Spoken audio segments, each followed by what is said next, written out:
आपका शुक्रिया। बड़े शॉर्ट नोटिस पे आए, क्योंकि आपको पता है कि सैलाब की वजह से जहाँ पूरा मुल्क मुश्किल में है, खैबर पख्तूनख्वा में भी काफ़ी मुश्किलात हैं। खैबर पख्तूनख्वा में बहुत ज़्यादा नुकसानात हुए हैं और इंसानी जानों का 2010 के मुकाबले में गो के कम हुए हैं, लेकिन जो इंफ्रास्ट्रक्चर के हवाले से जो नुकसानात हैं वो बहुत ज़्यादा हैं। और मैं समझता हूँ कि वो सूबाई हुकूमत के बस का काम नहीं कि वो बहाली बग़ैर किसी तावन के करे।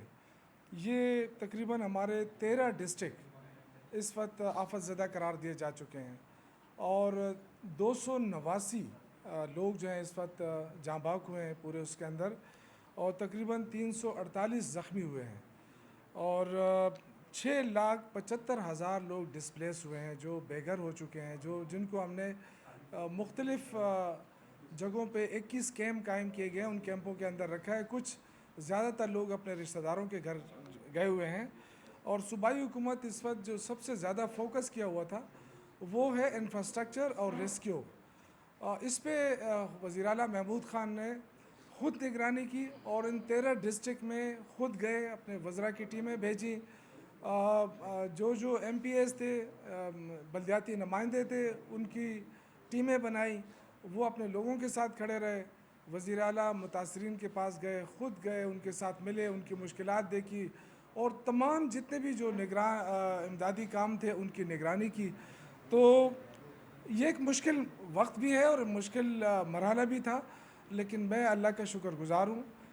चूँकि 2010 में नुकसानात बहुत ज़्यादा इसलिए भी हुए थे, इंसानी जानें ज़्यादा गई थी क्योंकि वो एकदम अचानक वो फ्लड आया था। लेकिन इस दफ़ा कई दिनों पहले अलर्ट किया गया, हमारी जो रेस्क्यू टीमें थी वो तैयार थीं, जो डिस्ट्रिक्ट एडमिनिस्ट्रेशन थे वो तैयार थे और लोगों को हमने एवाकुएट किया गया। जो दरिया के किनारे जो लोग आबाद थे, जहाँ पे हम समझते थे कि ये लोग इनको नुकसान होगा, जहाँ सैलाब आने का अंदेशा था, उनको 1 दिन 2 दिन पहले वहाँ से उसको निकाला गया। लोगों ने रेजिस्ट भी किया और तकरीबन 4,07,000 से ज़ायद लोगों को वहाँ मुंतकिल किया गया महफूज मकामात पर और तकरीबन 70,000 लोगों को रेस्क्यू किया गया। और जो खैबर पख्तूनख्वा में इंसानी जानों और इसके अलावा बहुत बड़े पैमाने पे जो खड़ी फसलें हैं वो डैमेज हुई है। वो तकरीबन 99,000 से ज़ायद एकड़ पर जो फसलें हैं, जिसमें गन्ना है और मुख्तलिफ़ किस्म की फसलें हैं, वो डैमेज हो गई हैं। इस वक्त आप देखें तो DA खान, टांग, अपर चतराल, लोअर चतराल, अपर दीर, लोअर दीर, शांगला, कोहिस्तान के तीनों अज़ला, चारसदा, नौशहरा, ये वो अज़ला हैं जो बहुत ज़्यादा इफ़ेक्ट हुए हैं, जहाँ के लोग जो है वो बड़ी तादाद में अभी भी कैंपों में हैं। कोशिश हो रही थी कि हम इनको वापस भेजें, लेकिन आपको पता है कि 4 सितंबर से लेके 7 सितंबर तक दोबारा बारिशों का इम्कान है और जो महकमा मौसमात है उनकी तरफ से अलर्ट जारी हो चुका है। तो इसलिए हम आपके मीडिया की वसात से भी मैं तमाम लोगों को गुजारिश करूँगा कि वो उन इलाकों में वापस ना जाएं अपने घरों पे जहाँ पे सैलाब का ख़तरा है, और वो बाकायदा जो है वो SMS के ज़रिए, सिटीज़न पोर्टल के ज़रिए, सोशल मीडिया के ज़रिए हमने उनको आगाह किया है। और ये चूँकि इस वक्त वज़ीर आला हाउस में एक कंट्रोल रूम जो है वो शुरू दिन से कायम किया गया और उसमें तमाम महकमों के लोगों को बिठाया गया और लम्हा लम्हा की रिपोर्ट वहाँ इकट्ठी हो रही है। वहाँ जितने भी सर्वेज़ आफ्टर सैलाब की जो है वो अभी सर्वे, इब्तदाई सर्वे भी तकरीबन हो चुका है और एक अंदाजे के मुताबिक 102.3 बिलियन का नुकसान हुआ है। 102.3 बिलियन का जो इब्तदाई सर्वे हुआ है, इनिशियल सर्वे, उसके मुताबिक है। लेकिन ये कहीं ज़्यादा भी हो सकता है क्योंकि हमारे एक तकरीबन 1400 किलोमीटर से ज़ायद हमारी सड़कें बह गई हैं, 1,000 से ज़ायद स्कूल तबाह हुए हैं, इसी तरह तकरीबन कोई 73 ब्रिजेस तबाह हुए हैं, 208 मुख्तलिफ हॉस्पिटल्स जिसमें RSC हैं, BHUs हैं, THQs हैं, CDs हैं, ये डैमेजेस हुए हैं। और इसके अलावा जो सबसे ज़्यादा अमवात हुई हैं वो स्वात के अंदर हुई 34, फिर उसके बाद DA खान 31 और इसी तरह मानसरा में 22, लोअर दीर साउथ वज़ीरिस्तान में 17, इस तरह ये तकरीबन 289 जो है अमवात हुई हैं। और जैसे कि मैंने वज़ीर आला महमूद ख़ान ने इस दफ़ा मुआवज़ों में इजाफ़ा भी किया है। पहले जो जहाँ बाग होते थे उनके लिए 3 लाख होते थे, अब इस दफ़ा 8 लाख कर दिए हैं। और जो पहले घर डैमेज होते थे उनको 1 लाख दिया जाता था, इस दफ़ा उनकी बढ़ा के 4 लाख कर दिए हैं। ज़ख्मियों को 50,000 से बढ़ाकर 1,60,000 कर दिया है। तो मुआवज़ों में भी इजाफ़ा कर दिया है। और उस तकरीबन हमारे जितने भी अजला हैं जहाँ पे डेथ हुई हैं या ज़ख्मी हुए हैं, कोशिश ये की गई है कि वज़ीर आला ने ख़ुद जाके उन तक वो पहुँचा दिए हैं, चेक्स तकरीबन पहुँचा दिए हैं उनको। और इसके अलावा वार्निंग अलर्ट जो है वो दोबारा जारी हो चुका है पूरे सूबे के अंदर। और जैसा कि मैंने आपको कहा कि लोगों को इन्फॉर्म किया जा रहा है कि वो ऐसी जगहों पे न जाएं। स्पेशली हमारे चूँकि टूरिज़म एरिया है, हज़ारा डिवीज़न, मलकन डिवीज़न, ये टूरिस्ट स्पॉट्स हैं, तो अक्सर लोग दूर दराज से आ जाते हैं। वो समझते हैं कि बस अब मामला ठीक हो गए हैं। लेकिन मैं अगेन कहूँगा कि बिल्कुल जाएँ, लेकिन एहतियात करें। उन इलाकों में न जाएँ जहाँ पे मुश्किलात हैं या जहाँ पे ख़तरा है, तो उन इलाकों की तरफ ना जाएं। बाकी हमारा जो हेल्प लाइन खैबर पख्तूनख्वा हुकूमत ने कायम की है 1700, तो इस पे कोई भी अपनी इंफॉर्मेशन जो है वो दे सकता है सूबाई हुकूमत को जहाँ के नुकसानात हो रहे हैं। वो बाकायदा कंट्रोल रूम कायम किया गया है और तमाम डिस्ट्रिक्ट एडमिनिस्ट्रेशन को वज़ीर आला ने हिदायत कर दी है कि आफ्टर सैलाब जो इफ़ेक्ट हुआ है, जो एरियाज़ इफ़ेक्ट हुए हैं, उनके लिए बाकायदा तौर पे सर्वे कर दिया जाए।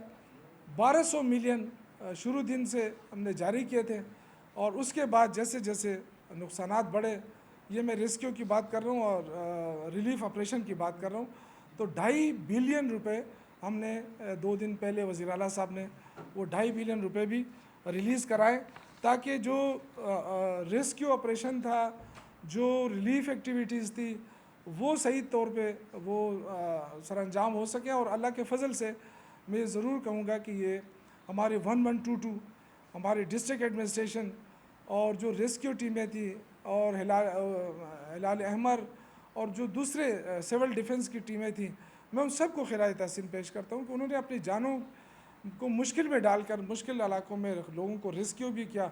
वज़ीर आला महमूद ख़ान के पास 2 हेलीकॉप्टर थे, एक छोटे हेलीकॉप्टर जिसमें से 3 लोग आते हैं, एक बड़ी हेलीकॉप्टर है जो 17-16 लोग आ सकते हैं।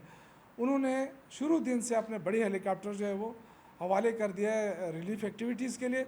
जिन इलाकों तक हमारी रसाई नहीं होती, वहाँ उन इमदादी सामान उस हेलीकॉप्टर के ज़रिए पहुँचाया जाता है और वहाँ से लोगों को रेस्क्यू किया जाता है। और बड़ी तादाद में इस वक्त कालाम से लोगों को रेस्क्यू किया गया, मिंगौरा लाया गया और अभी भी एक बड़ी तादाद लोगों की फंसी हुई है।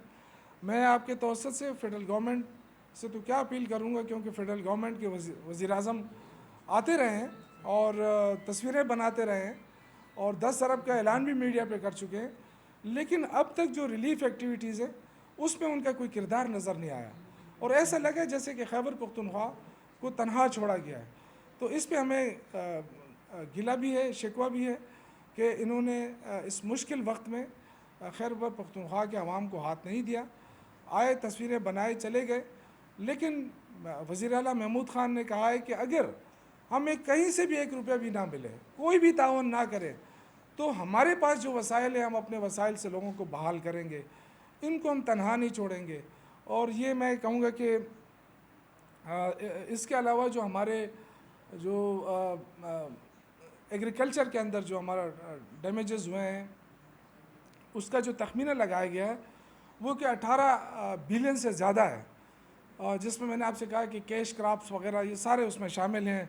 एक बड़ी तादाद में 1.82 बिलियन के जो लागत लगाई गई, इसमें जानवर बह गए हैं और हिचरीज जहाँ से ये फ़िश फार्म्स वगैरह होती हैं, ये बहुत बड़ी तादाद में, ये तकरीबन 2 बिलियन रुपए का मैं कहूँगा कि उस पर ख़र्चा आ सकता है उसकी बहाली के लिए। अभी जो महकमे मौसमियात है उनकी तरफ से भी जो अलर्ट जारी हो चुका है, मैं आपके तवसत से सबसे अपील करूँगा कि बेशक जाएं, विज़िट करें, लेकिन एहतियात ज़रूर बरतें और एहतियात के बग़ैर काम नहीं चलेगा। बाकी पूरे मुल्क के अंदर सैलाब है, हम तमाम लोगों के साथ हमदर्दियाँ हैं, सिंध के आवाम के साथ हमदर्दी है, उनकी मुश्किलात को हम रोज़ाना टीवी के ऊपर देखते हैं। वहाँ ऐसा लगता है जैसे हुकूमत जो है वो काफ़ी उनकी कमज़ोरियाँ सामने नज़र आ रही हैं। इसी तरह बलूचिस्तान के अंदर काफ़ी मुश्किलात हैं, वहाँ की आवाम के साथ हमारी हमदर्दी है। इंशाअल्लाह ताला कोशिश करेंगे कि अपनी आवाम के साथ खड़े रहें और किसी के आगे हम इस मसले के ऊपर ठीक है कोई तावन करना चाहता है तो हम वेलकम करेंगे, लेकिन ये कि अपनी आवाम को तनहा नहीं छोड़ेंगे और ना कभी बहाना बनाएंगे कि हमारे साथ वसाइल नहीं है। ये वज़ीर आला ने क्लियर कट कहा है कि कम से कम वसाइल आड़े नहीं आने देंगे, हमारे पास जो कुछ है आवाम के लिए और आवाम पे खर्च करेंगे। आपने कहा कि हुकूमत के पास 2 हेलीकॉप्टर्स हैं, लेकिन हमने देखा कि सैलाब में कोहिस्तान के वो 5 भाई या 2 जो फंसे हुए थे उनके लिए आप लोगों ने कुछ भी नहीं किया, तो वो भी आपके करीब ज़िला है, आप तर्जुमान के वज़ीर भी हैं, तर्जुमान भी है, तो इतनी लापरवाही क्यों है? देखिए उसके ख़िलाफ़ तो जैसे एक तो मैं आपको हेलीकॉप्टर क्लियर करूं, आपको पता है कि रेस्क्यू हेलीकॉप्टर के लिए अलग हेलीकॉप्टर्स होते हैं। ये इस तरह की रेस्क्यू ऑपरेशन के लिए इस्तेमाल नहीं हो सकती। ये टेक्निकल चीज़ है, लोगों ने उसका मजाक भी उड़ाया, लेकिन एक टेक्निकल चीज़ है। लेकिन इसके अलावा मैं कहता हूँ कि चूँकि उस पर वज़ीर आला ने नोटिस भी लिया और जो इंक्वायरी आर्डर की है बाकायदा, जो लोग उसमें, क्योंकि वो 4 घंटे वहाँ मबूस रहे और 4 घंटे तक क्यों ना सूबाई हुकूमत को इतला दी गई। ठीक है कि वो एक मुश्किल इलाका था, वहाँ पे इंटरनेट की सहूलत नहीं थी या जो भी कुछ था, लेकिन इसके बावजूद वज़ीर आला ने इंक्वायरी आर्डर किए और जो वज़ीर आला इंस्पेक्शन टीम है वो उसकी इंक्वायरी कर रही है और ये